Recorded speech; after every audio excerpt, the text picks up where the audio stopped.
안녕하세요. 여행 중 만난 한 사람 때문에 안정적인 생활을 내려놔야 하냐 하는 생각이 들 정도로 고민이 많네요. 지금은 그녀에게 가고 싶다는 쪽에 마음이 조금 더 기울긴 했는데요. 올해 제 버킷리스트 중 하나가 외국에서 살아보는 거였어요. 주기적으로 해외여행을 다니거나 하는 편은 아니었고요.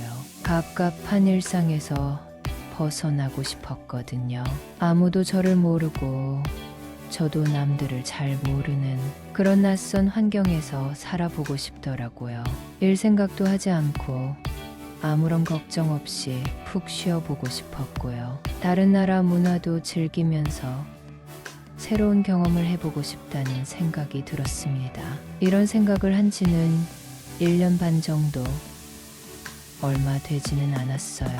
그래도 한두 달 정도 살 거면 그렇게 큰 돈은 필요하지 않을 것 같았고요. 저에게 투자한다 생각하고 조금씩 돈을 모으기 시작했습니다.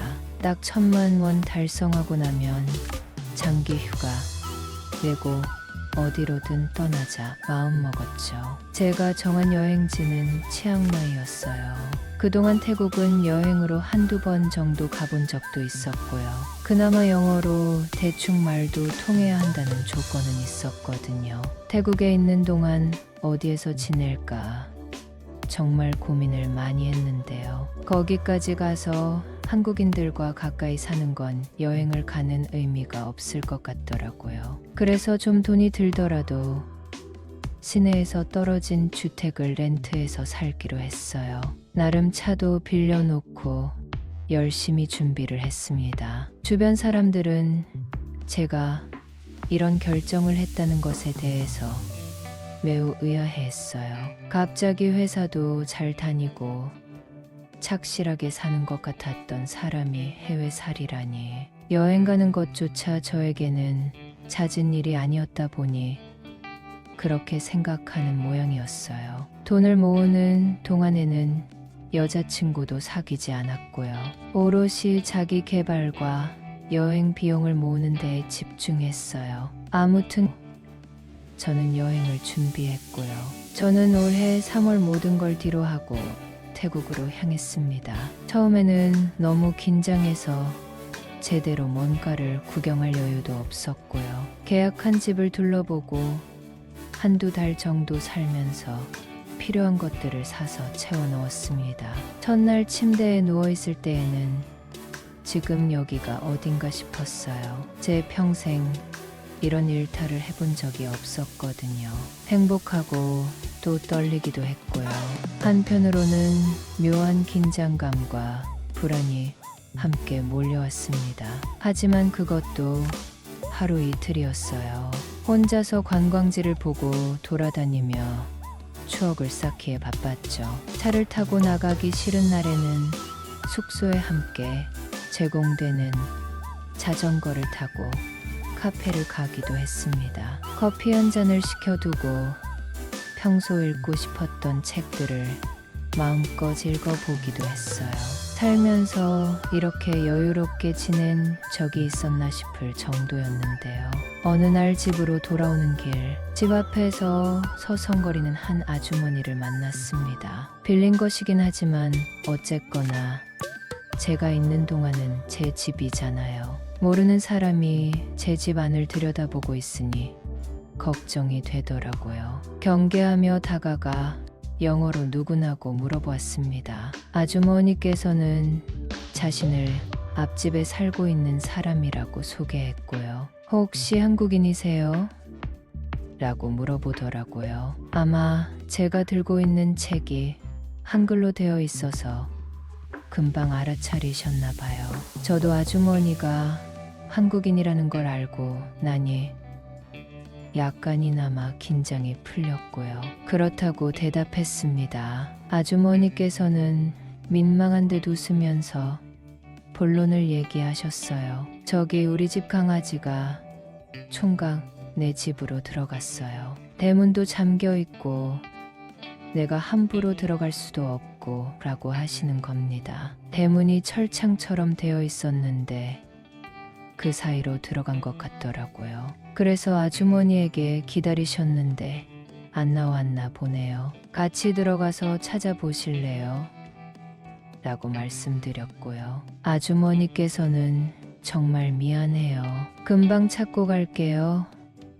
라며 제가 열어드린 문을 지나쳐 마당 쪽으로 두리번거리면서 걸어가셨습니다. 혹시 모르니 저도 마당으로 함께 걸어갔는데요. 작은 리트리버로 보이는 녀석은 저희 집 마당에 딸린 작은 수영장에서 열심히 물장구를 치고 있더라고요. 저와 아주머니는 그걸 보고 한참을 웃었습니다. 아주머니께서는 연신 미안하다고 말하셨지만 저는 그 상황이 너무나 재미있었거든요. 심지어 토리라는 이름을 가진 강아지는 아주머니께서 아무리 불러도 나올 생각을 하지 않았습니다. 토리, 이리 와야지. 혼난다.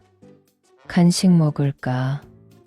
온갖 말로 꼬시고 어르고 달래봐도 수영장을 빙글빙글 돌며 헤엄치고만 있었어요. 아주머니께서 너무 당황해 하시는 것 같더라고요. 그래서 그냥 수영장 안으로 들어가 토리를 데리고 나왔습니다. 가벼운 반팔, 반바지 차림이라 젖는 건 크게 상관없었어요. 어차피 집에 오면 바로 씻으려고 하기도 했고요. 아주머니는 흠뻑 젖고도 수영장에 들어가고 싶다고 때를 쓰는 토리를 데리고 사라지셨습니다. 잠시 한눈 팔면 바로 수영장에 뛰어들 기세였기 때문에 다소 정신없이 인사를 하고 헤어지는 수밖에 없었죠. 저도 그날은 재미있는 일이다.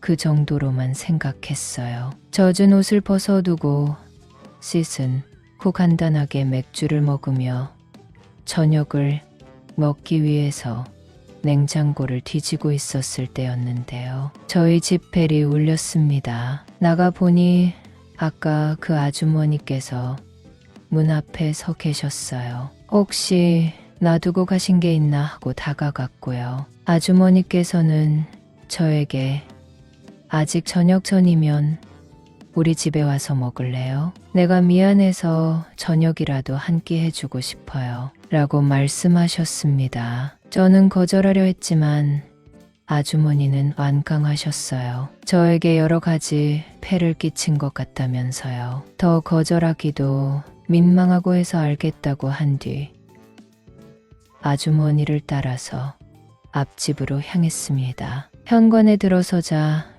마자 좋은 냄새가 나고 있었어요. 아주머니께서는 저에게 한국 음식인데 괜찮죠?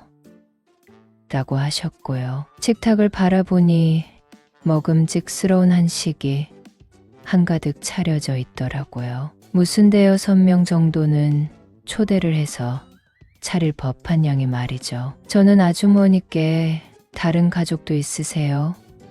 라고 물어봤고요. 아주머니께서는 있긴 한데 아들이랑 딸 둘 다 친구들이랑 여행을 가서 오늘은 안 와요. 라고 간단히 소개해 주셨습니다. 저도 한 달 차쯤 지내고 있을 때라서 한식이 그리웠거든요. 맛있게 차려진 삼겹살이며 잡채며 그렇지 않아도 배가 고파서 허겁지겁 먹기 시작했습니다. 아주머니께서는 제가 밥을 거의 다 먹어갈 때쯤이면 다시 밥을 더 주실 정도로 신경을 많이 써주셨어요. 저희는 어쩌다 태국에 와서 살게 되었는지, 그 전까지는 무슨 일을 했는지 여러 가지 이야기들을 하면서 시간을 보냈습니다. 시원한 맥주 한 캔을 곁들이니 그만큼 행복한 일은 또 없더라고요. 그러다 오랜만에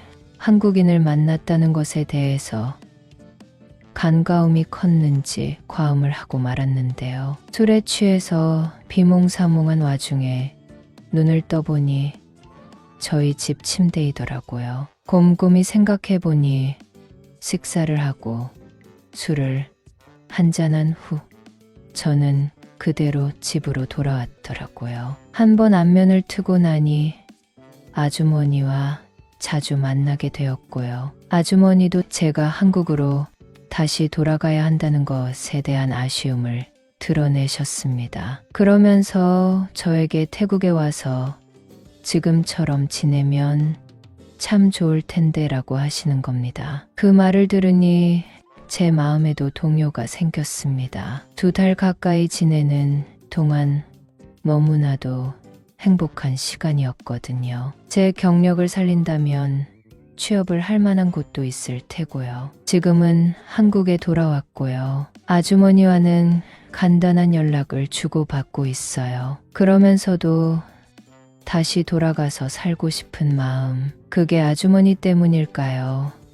그냥 처음 살아보는 외국이 자유로워 좋았던 걸까요? 그게 헷갈려서 어떤 결정도 내리지 못하고 있습니다.